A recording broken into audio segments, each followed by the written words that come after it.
My husband threw me out onto the street with nothing but a towel wrapped around my body because I refused to let his mother move in with us. "A freeloader like you has no right to defy my orders," he screamed, the sound punctuated by the sharp sting of his slap. But he never imagined that my brother, the true owner of the company where he worked, was waiting just outside the gate. And when he saw me in that state, what he did next sent shockwaves through all of our worlds. The clang of the iron gate still seemed to echo in my mind, along with the searing pain of the slap on my cheek. Silence enveloped the scene, broken only by the frantic beating of my heart and the distant rumble of thunder, as if the sky itself was screaming with the pain I felt. "My name is Stella. I am 32 years old. At this age, I should have had a stable life, a peaceful family, and a love that served as a sanctuary. But in my situation, all of that was an elaborate lie. I stood there barefoot, drenched by the rain, my hair plastered to my face, my body covered only by a thin towel. I couldn't comprehend how I had ended up here. Marcus's words echoed relentlessly in my mind. "A freeloader like you has no right to defy my orders."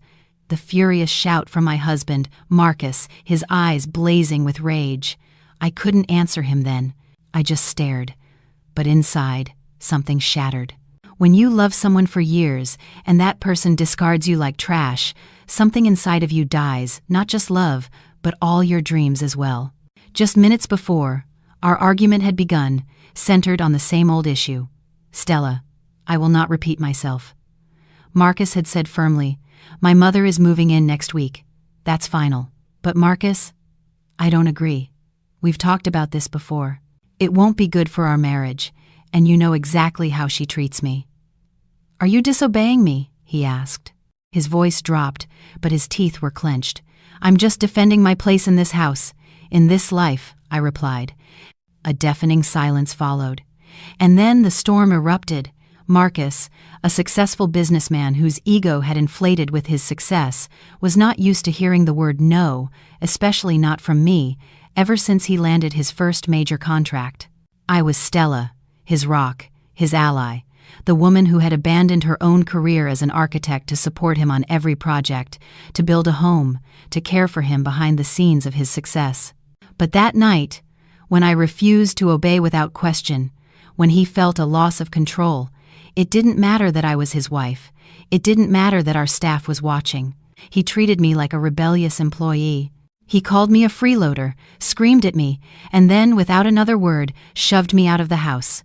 No clothes, no shoes, no dignity. I felt a chill, like an electric current, run down my spine. The gate slammed shut, and at that very moment, the sky opened up in a torrential downpour. I couldn't move. I didn't know whether to scream, to cry, or to just let myself collapse onto the concrete. My entire body was trembling. My spirit was broken, and my soul felt cold. "Stella!" A voice called from the darkness. I snapped my head around. A black SUV had pulled up beside me. The window rolled down, and there, with a grim face and a burning anger in his eyes, was my brother, Caleb. "What are you doing here?" I asked, my voice barely a whisper as I clutched the towel tighter. "I came to get you. I called your landline. No one answered. I had a bad feeling." Caleb got out of the car, took off his jacket, and draped it over my shoulders. He helped me into the vehicle just as our gate creaked open again. Marcus emerged, tension etched across his face. I didn't look at him. I couldn't. But Caleb faced him head-on, his gaze steady and filled with a weary disgust. "Is this how you treat the sister of your company's real owner?" Caleb asked, his tone cold and sharp. Marcus froze, the color drained from his face as if he'd been bled dry. In an instant, all his power, all his arrogance, vanished. "What are you talking about?" he stammered. "Exactly what you heard. The company you work for, the one you boast about to everyone, the one you use to flex your power, it's not yours. It belongs to our family. It's mine. You're just a junior partner, Marcus. And a partner who is about to lose everything." I closed my eyes. I couldn't believe what I was hearing. Marcus and I had been together for over 8 years, and in all that time, he had always spoken as if he were the king of the empire they had built. I never imagined my brother was the one behind it all. "Stella, wait. It doesn't have to be like this," Marcus tried, stepping forward, but Caleb stopped him with a raised hand. "Don't say another word. Don't you ever raise a hand to her again.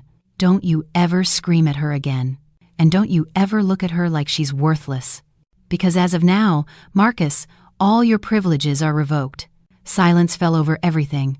Even the housekeepers, peering from the windows, didn't dare to move. Caleb got back in the car. I sat in the back, still shaking, the wet towel clinging to my skin. But my breathing was slowly starting to calm.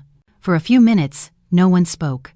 The only sound was the rhythmic swish of the windshield wipers, as if trying to sweep life back to normal after a violent storm.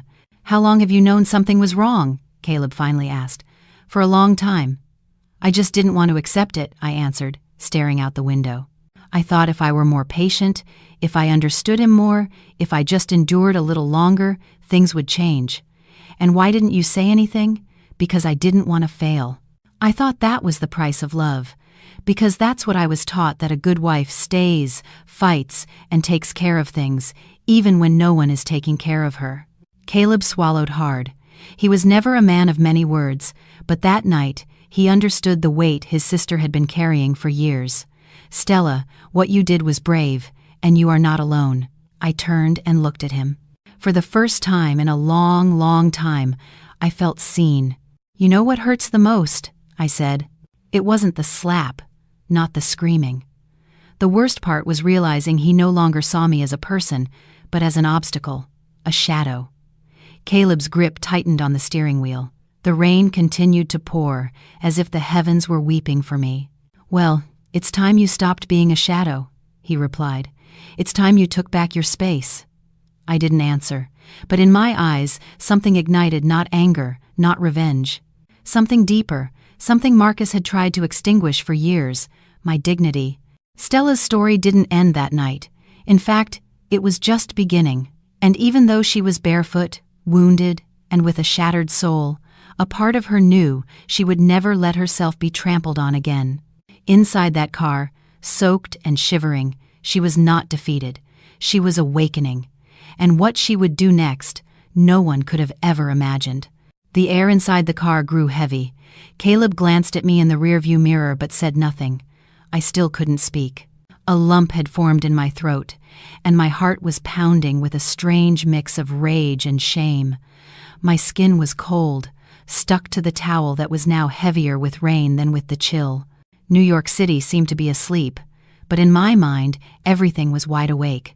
Memories washed over me like waves, one after another, memories I had tried to bury just to keep moving forward. But now they returned with a clarity that stung. When I was 27, I left my job as an architect at a prestigious firm. I was the only woman on an all-male design team. I had won awards, secured major contracts, and was starting to make a name for myself in the industry. But at the height of my success, Marcus came along charming, confident, and full of promises that sounded like they were straight out of a movie. "You're different, Stella. You're the woman I want to be with. Not behind me, not beneath me, but beside me." And I, so tired of fighting for every space, every idea, every victory, believed him. "Darling, I just need you by my side while I build this," he said one night as we started planning our life together. "After this, it's your turn." It was the kind of promise whispered with closed eyes and clasped hands. I didn't hesitate. I submitted my resignation, packed my things, and moved into his house. I never once asked myself if that decision was fair. At the time, it was called love, but the after never came. What came instead was his mother, Eleanor, an elegant woman with a stern face and a soft voice that could humiliate you without ever rising in tone. "You're not good enough for my son," she told me, just weeks after our wedding, "but I accept you because he loves you, for now." From then on, every breakfast with her was a test, every visit an inspection. Eleanor always found a way to show that everything was her territory. She moved furniture without telling me. She corrected the way I folded pillowcases. She critiqued my speech. "Dear, you don't have to pretend you know anything about business," she said one day in front of guests. "Marcus is here for that. You just worry about running this house properly." I smiled, but inside, I felt like I was being squeezed dry. The first time I tried to get back to working on my own projects, Marcus wasn't rude. He was worse. He was patronizing. Architecture, honey? Now is not the right time. We're about to land the shipping company contract. I need your full support. And once again, I convinced myself that love also meant postponement. Back in the present, the car stopped in front of a sleek high-rise in Manhattan. Caleb turned off the engine and looked at me. You can stay here as long as you need. No one will bother you. I just nodded. I had no strength left to speak. I got out of the car, still wrapped in my brother's jacket, and quietly went up. When the apartment door closed behind me, for the first time in years, I felt like I could breathe without asking for permission. A few moments later, Caleb came in with a clean towel and a pair of pajamas. The guest room is ready. If you need anything, just let me know. You don't have to pretend to be strong here. I looked at him, my eyes welling with tears that threatened to fall. Thank you. Don't thank me. Forgive me for taking so long to get here. Then he left me alone. I walked to the bathroom mirror and turned on the light. My reflection was like another slap in the face, unrecognizable. My face was streaked with tear tracks, my eyes were swollen, and my skin was red from the rain. But the most painful thing was seeing that I no longer recognized myself. When did I disappear? I whispered. I leaned against the sink, closed my eyes, and let the memories flood back again. I remembered the night I lost the baby. I was 2 weeks pregnant. I had been feeling pain for days, but I didn't want to say anything. Marcus was in the middle of a major merger and had asked me not to bother him with things that were probably nothing. You know yourself, honey, you worry about everything. So I stayed silent until I woke up one morning, bleeding. I went to the hospital alone. I pretended to the doctor that my husband was on a business trip. The next morning, when I got home, Marcus was sleeping soundly. I never told him, he never asked. That was the day something inside me truly died. That afternoon, in Caleb's apartment, I sat on the bed and took a deep breath. I knew I had to start talking, understanding, and remembering everything. I picked up the phone and called the one person I knew would listen without judgment. Carla, she answered. My God, Stella, are you okay? I saw a post on social media, said you were in a towel. What happened? I closed my eyes. Carla was my best friend from college. We had drifted apart after I got married, not because of a fight, but because Marcus always had a reason for us not to meet. Can you come over? I need to talk to someone who won't see me as a burden. An hour later, Carla arrived with coffee, a blanket, and a hug I didn't know I desperately needed. What did he do to you? She asked as we sat in the living room. I didn't answer right away. Then I said simply, he threw me out on the street in a towel because I wouldn't agree to his mother moving in. Carla swallowed hard. So that's what was in the video. I saw it, but it was blurry. I thought it was fake. I nodded. It hurt even to confirm that there were witnesses, that someone had filmed it, that my humiliation was now a public spectacle. What are you going to do now? I don't know. Are you going back? I didn't answer. Carla looked at me more seriously. Tell me the truth, Stella. Do you still believe you can save this? I lowered my gaze. I'm ashamed of how much I believed, of how silent I was, of defending something that was no longer worth defending. No, but I don't know how to start without him. I have nothing in my name. My career has been on hold for years. I don't even have any clothes. You have one thing, Carla said firmly. You have your name, your story, and now, you have the truth. That night, as I tried to sleep, I opened an old folder on my email. It was from our first few years together. I saw pictures, sweet messages, promises, and signs. Signs I had chosen to ignore. A message from my mother-in-law. Remember, a smart woman knows her place. Don't create tension between you and Marcus. A reply from me. I just want to help. I don't understand why you feel like I'm your enemy. And another reply from Eleanor. It's not about feelings. You are not his equal. You are here because he chose you. Don't you ever forget that. I shut the laptop, my heart pounding. For the first time, what I felt wasn't fear, but anger. Anger not at my mother-in-law or even at Marcus, anger at myself, for everything I let slide, for every time I stayed silent, for every time I swallowed the truth just to protect a lie. I got up, opened the small bag Caleb had brought, took out an old notebook, and began to write. I am not invisible. I just chose to stop looking at myself. What I didn't know was that the next day, upon reopening that folder, I would find something that would change everything I thought I knew about my story. Something that was not meant for my eyes, but could no longer remain hidden.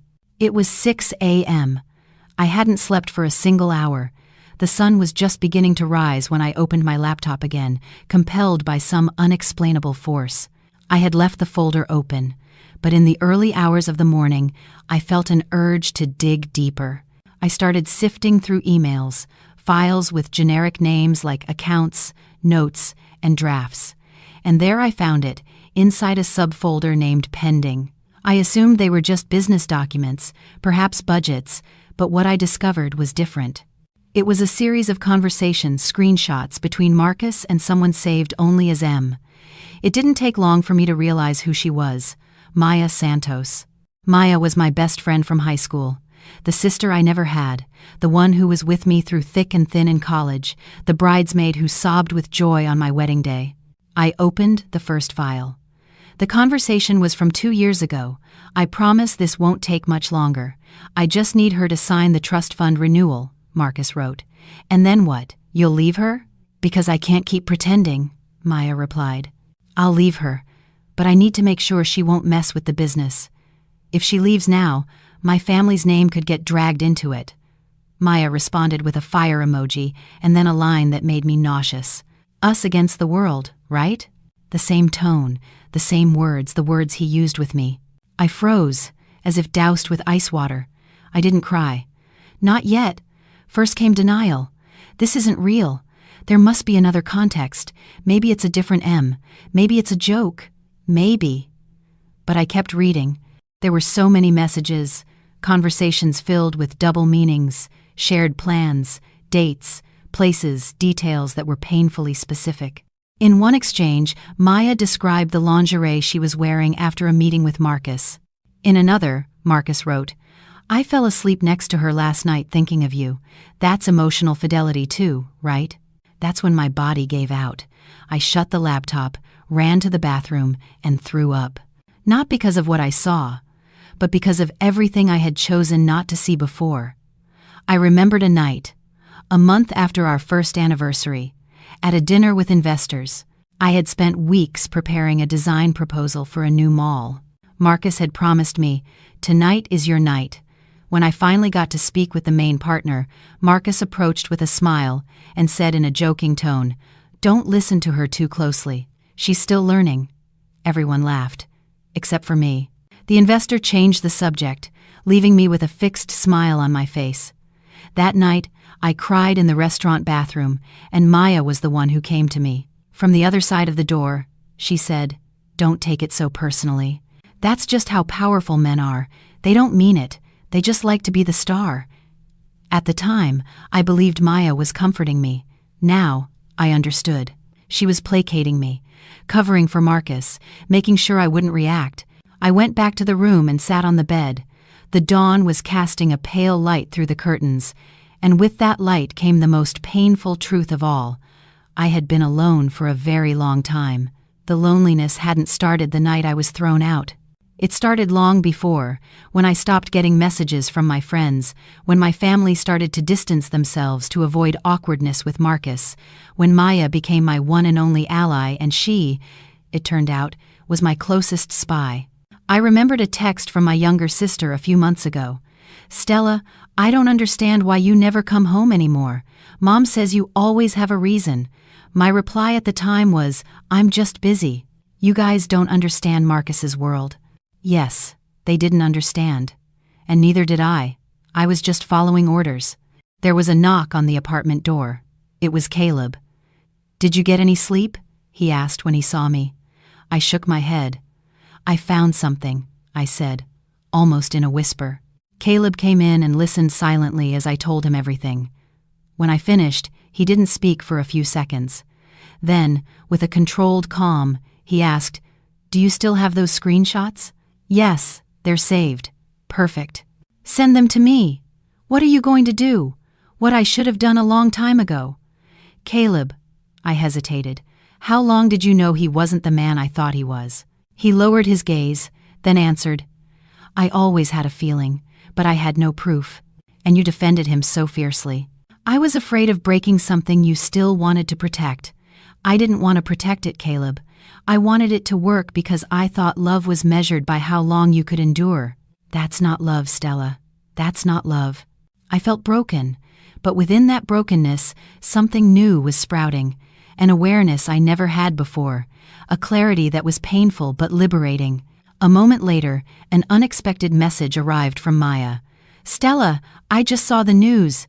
Are you okay? Where are you? I'm so worried about you." I felt my stomach twist.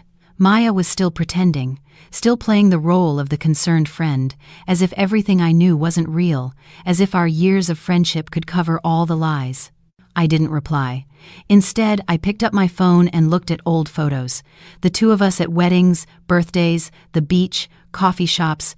In every picture, Maya was smiling as if life were a beautiful promise. But now, in all those photos, all I saw was one massive lie. I couldn't help but remember all the times Maya had been so understanding. When Marcus canceled our plans, she would say, "He's probably just exhausted. I get it." When I cried, Maya would listen, but it always ended with her justifying Marcus's behavior. Now I understood why. It was as if the entire story of my life had begun to crumble, as if I were watching my own life from the outside, through different eyes. I was no longer the victim of a simple betrayal. I was waking up from a long, deep sleep, and as painful as it was, I needed it. Later that afternoon, Caleb returned with news. "Marcus called me. He's furious. He said you're making up stories, that you're having an emotional breakdown." "That's exactly what he said?" "Yes." "And that Maya was the one who put ideas in your head, that you're the unstable one." I laughed. A bitter but steady laugh. You know what the worst part is? A year ago, if someone had told me I was overreacting, I would have believed them. But not anymore. "Not anymore," Caleb affirmed. I stood up and walked to the window. The city bustled outside, and I, for the first time in a long time, didn't feel small in the face of the world. "I don't know how I'm going to get up from all this," I said, "but I know I will never fall for the same reason again." Caleb came closer, looking at me with quiet pride. "You don't need to have all the answers right now. You just need to stop ignoring the questions." That night, I sat down to write. I didn't know if it was for a book, a legal document, or just to get everything out. But I wrote, "Some people don't betray you when they hurt you. They betray you when they pretend to love you. When they stay by your side just to control you. When they smile as they slowly push you off a cliff. I don't know what I'll do with this truth yet, but I know I can no longer stay silent. Because silence is no longer protection. It is complicity. And that complicity is over." Stella stopped writing. She closed the notebook with trembling hands. In her chest, a new kind of pain throbbed sharper, clearer. The fog that once clouded her mind was now a map. Painful, yes, but it provided clarity. The room remained dark. It was 2 a.m. Outside, the city lights still twinkled against the tall buildings, like distant witnesses to her sleeplessness. She felt the need to move, to change the air. She went down to the living room, turned on a small lamp, and picked up an old tablet Caleb had brought with her other things. It was inside a gray backpack, next to a book she'd never finished, and a scarf her mother had given her long ago. She held the scarf without unfolding it, as if by touching it, she could hold onto a piece of herself. She turned on the tablet. It took a long time to load. The wallpaper was still a picture of her and Marcus on a beach, smiling, happy, as if a lie could be frozen in an image. The tablet was synced to an old email account. Stella couldn't remember the password, but when she tapped the icon, it opened automatically. She started browsing with no specific goal. She went into old folders, promos, bank statements, events, and then a folder named Personal. She opened it, and amidst the junk mail, she saw an archived conversation under the subject M. She opened it. The first message was dated March, 7 years ago, a year before their wedding. Her heart pounded. Maya. Maya was writing in the same sweet tone she used on the phone, as if the written words were the other side of her voice. but what they said contained no sweetness. "Marcus," Maya wrote, "just be patient. Once she's broken, we can be together without any guilt." "I will," Marcus replied, "but she needs to sign the trust fund papers first." "I've already convinced Mom. Once that's secure, we can begin." Stella felt a weight on her chest. She couldn't breathe. She had to put the tablet down for a moment and cover her face. This was no longer simple pain. It was a toxic mix of rage, disbelief, and disgust. She looked again. "Maya, are you sure she doesn't suspect anything?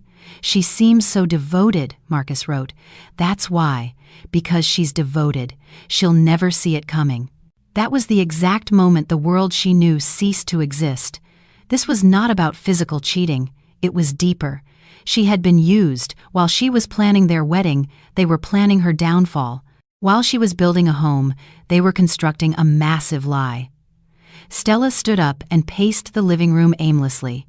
She needed air, but the windows were sealed. She needed to scream, but her throat wouldn't respond. So, in an instant, she called Carla. "Stella," she answered, obviously sleepy. "Are you okay? Can you come over, right now? What happened? Don't ask questions, just come, please." Half an hour later, Carla arrived, her hair in a ponytail, wearing a coat over her pajamas. When she saw her, Stella said nothing. She just handed her the tablet. Carla read in silence, undisturbed. Then she looked at me. "Before your wedding?" Stella nodded. They already knew what they were doing. It was all planned. Carla came over and hugged her tightly. "Stella, this isn't just betrayal. This is a strategy, a calculated use of you." Stella rested her head on her shoulder. "They didn't just cheat on me, Carla. They used me, all of them, like a pawn in a chess game, moved silently so someone else could win." She was quiet for a few seconds. "And I let them," she added bitterly. Carla took a deep breath and looked her in the eyes. "No, Stella, you trusted. They abused that. Don't mistake loving for being naive. What do I do now? What does one do with this many lies?"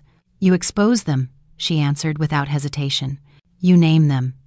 And then you dismantle them." They talked more that night.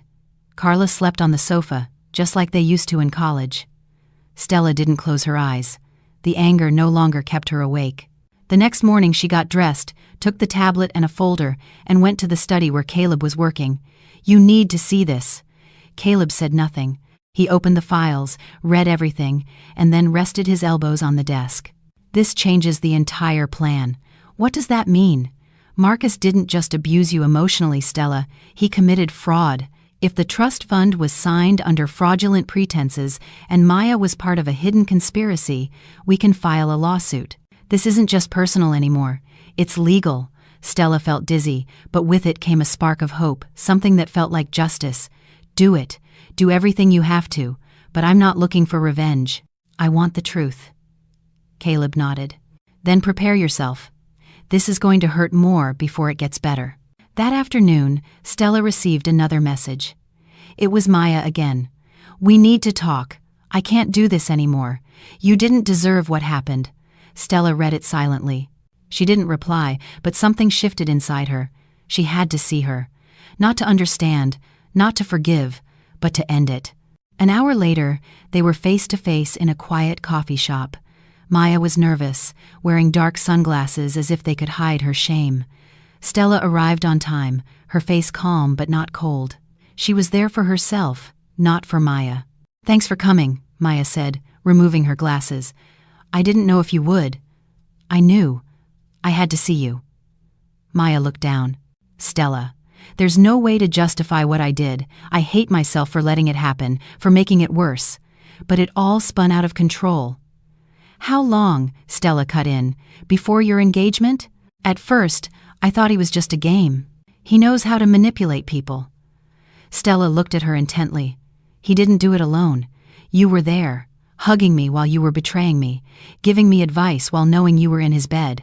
You pretended, and worst of all, you pretended to love me." Maya hung her head, a broken woman before her, but that was no longer enough for Stella.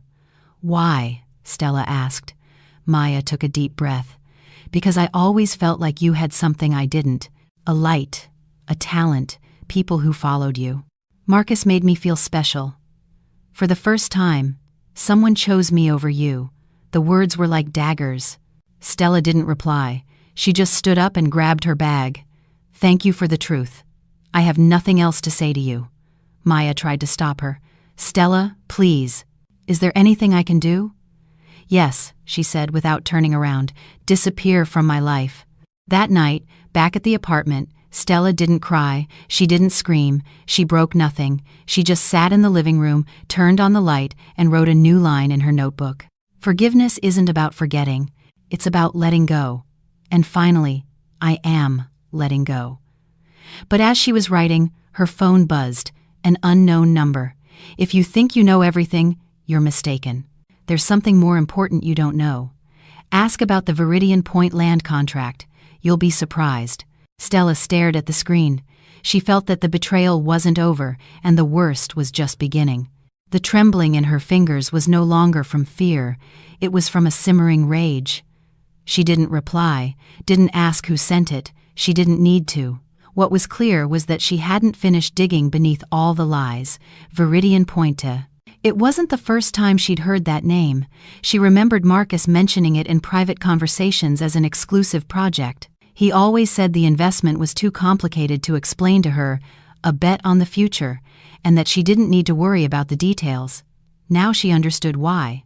She spent the entire night awake, driven not by grief, but by a determination that was hardening her resolve. She scoured her laptop, old emails, forgotten folders, receipts.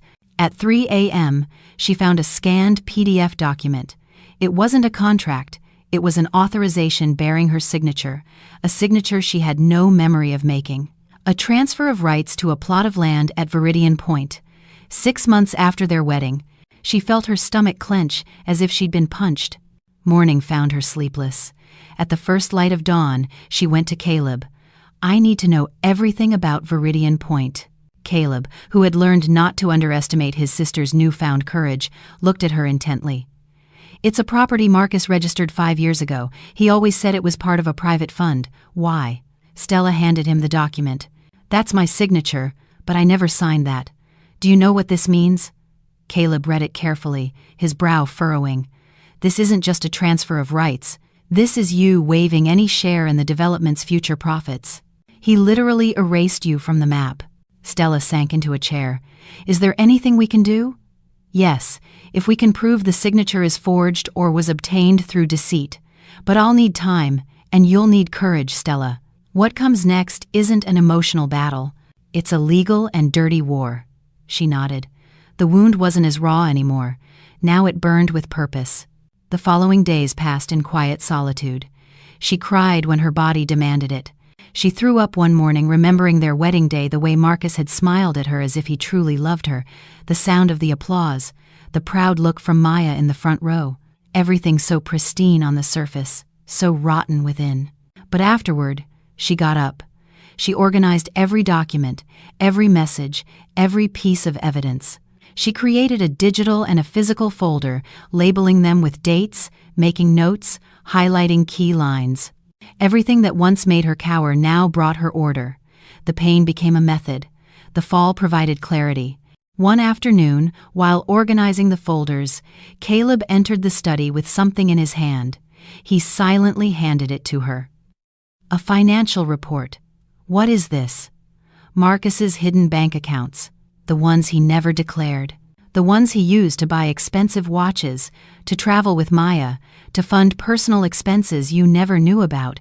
Stella looked at the document. She saw her name on some of the transfers as a co-owner. She felt a lump in her throat. He used my name to move money.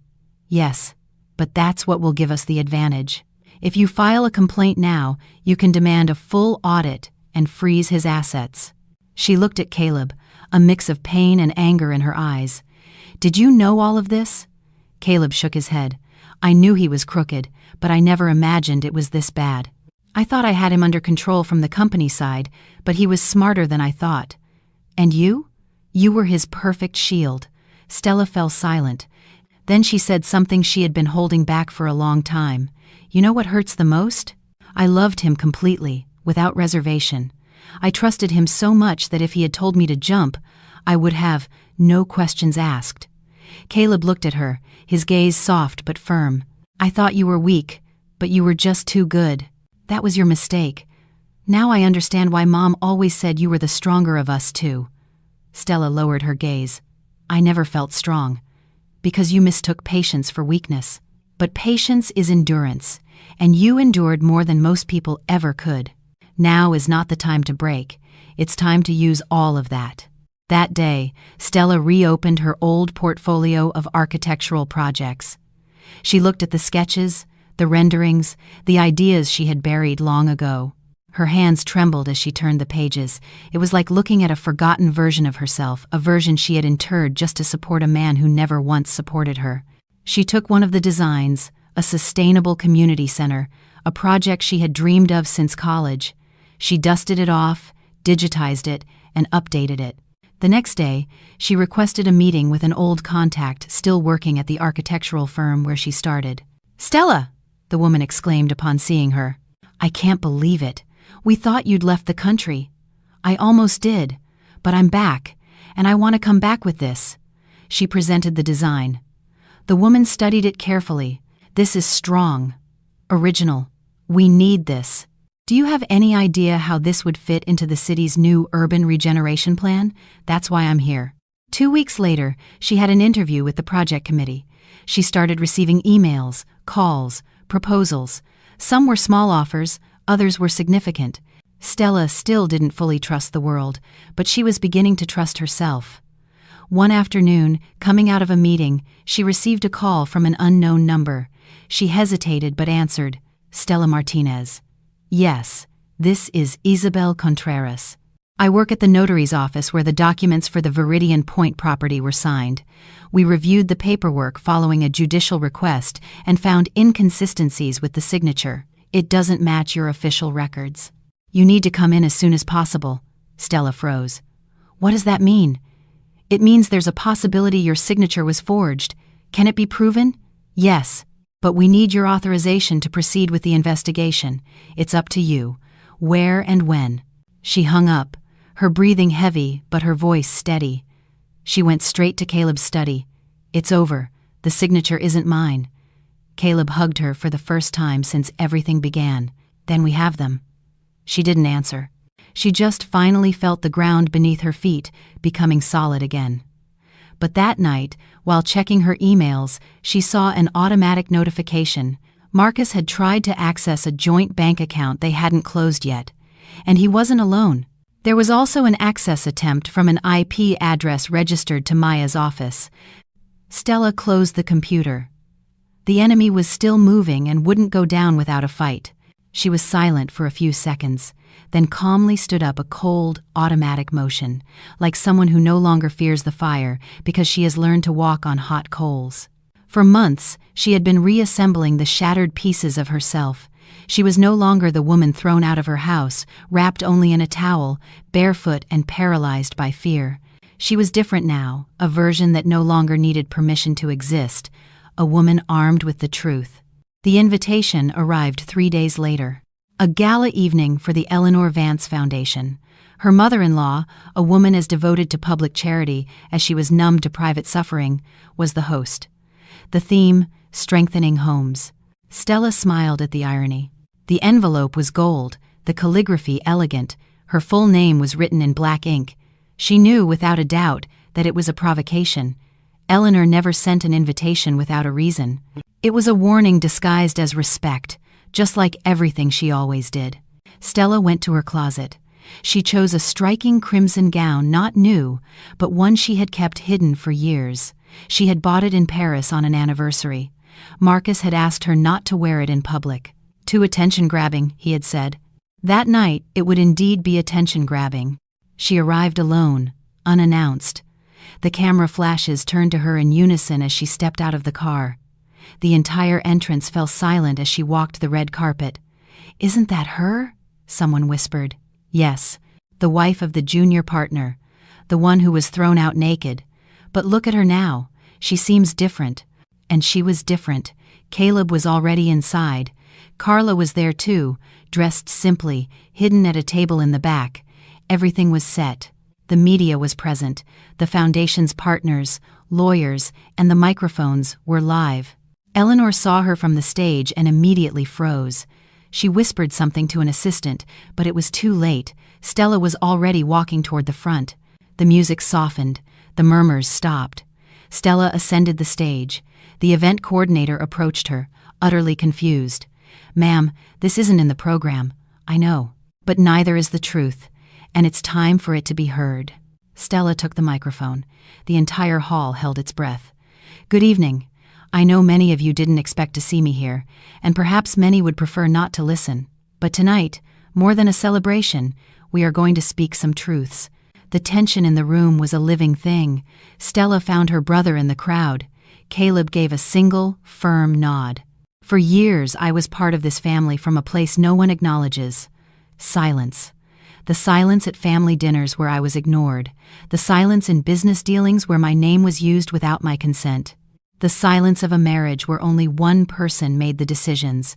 And the silence of a web of betrayals masquerading as love. A murmur spread through the room. Marcus stood up from his seat, clearly uncomfortable. At a nearby table, Maya lowered her gaze. "I hold here documents proving the forgery of my signature on a multi-million-dollar contract, recordings that show my identity being used to transfer funds, and clear evidence of an extramarital affair maintained for years between my husband and the person seated to my right, my supposed best friend." A technician connected her laptop to the projector. Images began to appear on the large screen behind her.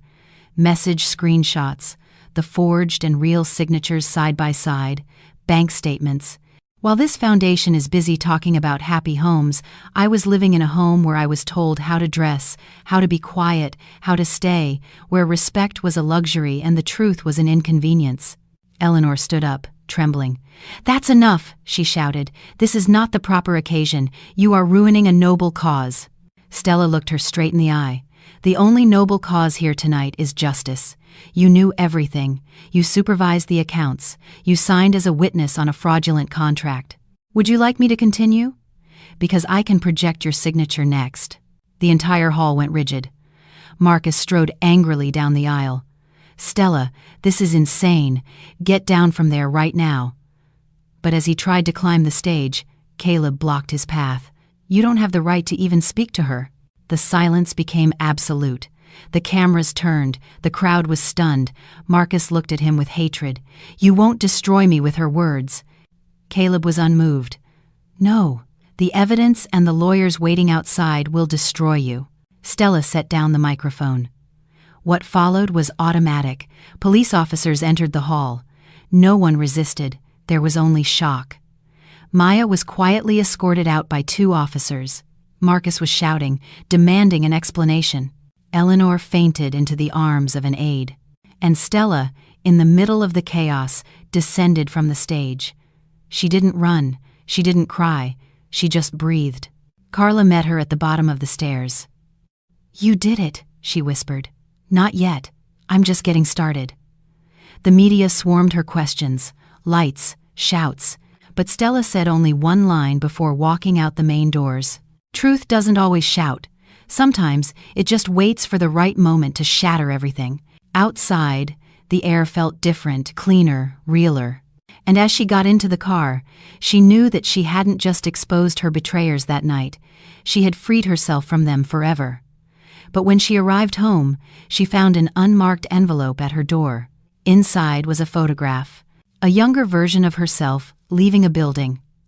On the back, a man and a handwritten message. "You don't know the whole story either. The worst is yet to come."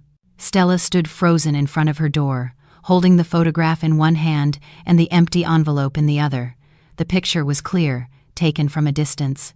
She was there, around 24 years old, walking out of an office building. Behind her, a man was slightly out of focus. She didn't recognize him at first, but there was something familiar in his posture, the set of his head. She entered the apartment silently, leaving the door slightly ajar, as if a part of her was not yet ready to fully commit to being inside. In the following days, the envelope haunted her. She had won. Marcus was facing charges of fraud and forgery. Maya had vanished from public life after the scandal. Eleanor had quietly resigned from the foundation. The media called her the woman who broke the cycle, the wife who toppled an empire, the architect of a collapse. But Stella wasn't celebrating. Not yet. The envelope hinted at something deeper, at missing pieces on the board, at secrets buried so deep she was no longer willing to ignore any of them. Caleb investigated. The building in the photograph belonged to a real estate company Marcus had managed before they were even married, a small project whose documents were nearly impossible to find. But when they gained access to the notary archives from that year, the truth emerged like a dark shadow over everything that had happened. Stella had been made the guarantor on a multi-million-dollar loan. She had never known. Her signature was there, another forgery. That loan had been paid off using money siphoned from Caleb's company. It had all started before the wedding. Marcus had never loved her, not in any way she understood. He had chosen her for his own gain, because she had a clean name, a wealthy family, a well-connected brother. Because she was obedient, trusting, loyal. Because he knew he could use her without her ever suspecting. Stella stared at the documents in silence. She didn't cry, she didn't scream. The pain no longer lingered in her body. It left with her breath, as if she no longer needed it. "What are you going to do with this?" Caleb asked. "Nothing. I don't need this to destroy him anymore. He already destroyed himself. But if we show this, it's not about taking him down. It's about my own ascent, complete, with my head held high in the truth." And that's what she did. 3 months passed. Stella moved. With the help of her lawyers, she sold what was left of her old home. She used a portion of the money to open her own architectural firm. The rest, she invested in a support network for women who were victims of psychological abuse in relationships. She didn't call it a foundation. She called it a network, because that's what she wanted to build. Connections, support, solidarity. The first time she gave a public talk, she felt a nervous flutter in her stomach. But when she stepped onto the stage, she saw the faces in the audience, women of all ages, some with anger in their eyes, others with sadness, many just quiet, and she spoke. "I thought love could justify anything," she said at the end. "But there is no love where there is no respect. They tried to extinguish my light over and over, but I kept relighting it. Because that's what we women do when we remember who we are." There was applause, tears, hugs, and for the first time in a long time, Stella felt her voice was coming not from a place of wounds, but of strength. One October day, while reviewing plans in her studio, she received a call. "Stella Martinez." "Yes, I'm calling from the International Commission on Urban Development. Your community center project has been selected. We would like to invite you to develop it with our team in Lisbon." She hadn't expected it, but she didn't hesitate. She packed quietly. Just a few things, some clothes, books, her drawing notebooks, a letter from her mother, and a small box with her name on it. When she opened it, she found something that made her pause. The towel, the very same one she was wearing when she was thrown out. She had kept it without thinking, perhaps as a memory or a scar. But that night, holding it, she felt no shame or pain. She felt respect for the woman she used to be, for the woman who survived, for the woman who decided to walk out, naked and broken, into a life of her own making. She didn't throw it away. She didn't tear it. She folded it carefully, placed it at the bottom of her suitcase, and smiled. The next day, she boarded the plane. As she looked out the window and the world below grew smaller, she felt an unshakable certainty. She no longer belonged to the past, to fear, or to another person's name. She was just Stella now, free, whole, and new.